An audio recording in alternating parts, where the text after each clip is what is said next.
Student measures the thickness of human hair by looking at it through a microscope of magnification 100। तो एक human hair को देखा है microscope के through जिसका मैग्निफिकेशन कितना है 100। He makes 20 observations and finds that the average width of hair in the field of view of microscope is 3.5 mm। What is the estimate on the thickness of hair. तो इस question की language को समझना बहुत ज़रूरी है। जो human hair को मेज़र किया, किससे मेज़र किया, एक ऐसे माइक्रोस्कोप से जिसका मैग्निफिकेशन 100 था। 20 ऑब्जर्वेशंस लिए और ये 3.5 mm कहाँ पे निकाला है, इन the field of view of microscope, यानी माइक्रोस्कोप की जो स्केल थी वहाँ पे इसने जो लेंथ निकाली है, इसकी जो विड्थ निकाली है ह्यूमन हेयर की, वो 3.5 mm निकाली है माइक्रोस्कोप की स्केल पे। हमें निकालना estimate on the thickness of hair, इसकी एक्चुअल थिकनेस क्या है ह्यूमन हेयर की। तो पहले जो दे रखा है उसको लिख लेते हैं और फिर इसको सॉल्व करते हैं। तो ये थिकनेस ऑफ हेयर ये क्या है, ऑब्जर्व की है हमने माइक्रोस्कोप के थ्रू, वो आई है 3.5 mm। हमें और इसका मैग्निफिकेशन कितना है माइक्रोस्कोप का,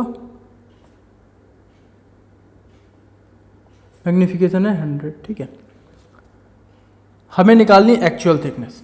ठीक है, what is the estimate on the thickness of hair. Estimate यानी कि उसकी जो एक्चुअल है, एस्टिमेट का मतलब होता है कि किसी के साथ हमने जो कंपेयर करके निकाला है। ठीक है, यानी कि इसकी एक्चुअल कुछ और है, इसको हमने 100 मैग्निफिकेशन के माइक्रोस्कोप के साथ देखा तो इतना आ गया।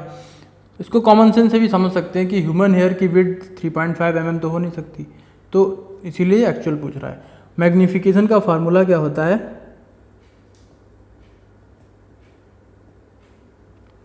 मैग्निफिकेशन इक्वल्स टू होता है इमेज अपॉन ऑब्जेक्ट,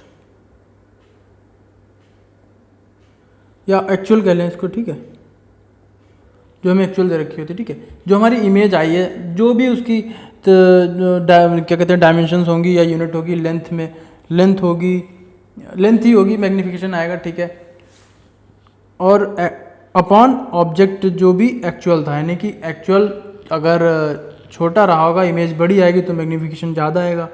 इमेज छोटी आ गई, एक्चुअल बड़ा था तो मैग्निफिकेशन कम होगा। ठीक है, तो वहाँ से निकालते हैं, इसको सॉल्व करेंगे। मैग्निफिकेशन कितना दे रखा है हमारा 100, इमेज कितनी आई है 3.5 mm की,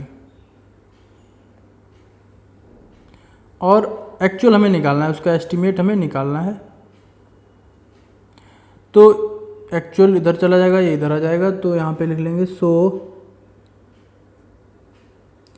एक्चुअल थिकनेस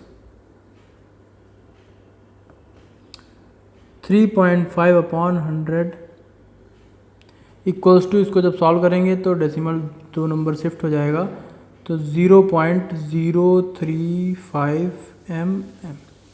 तो ये आएगा एस्टिमेट ऑफ हेयर। ठीक है, this is the answer. I hope ये क्लियर हो गया होगा, कुछ ऐसा डिफिकल्ट है नहीं, बस ये समझने वाली बात है। ये जो फार्मूला लिखा मैंने, magnification equals to image upon object, यानी इमेज कितनी बड़ी है और ऑब्जेक्ट कितनी बड़ी आई है, उसी से हमारा मैग्निफिकेशन आता है। हमें यहाँ पे निकालना है एस्टिमेट ऑफ हेयर, यानी estimate on the thickness of hair, actual thickness क्या है हेयर की।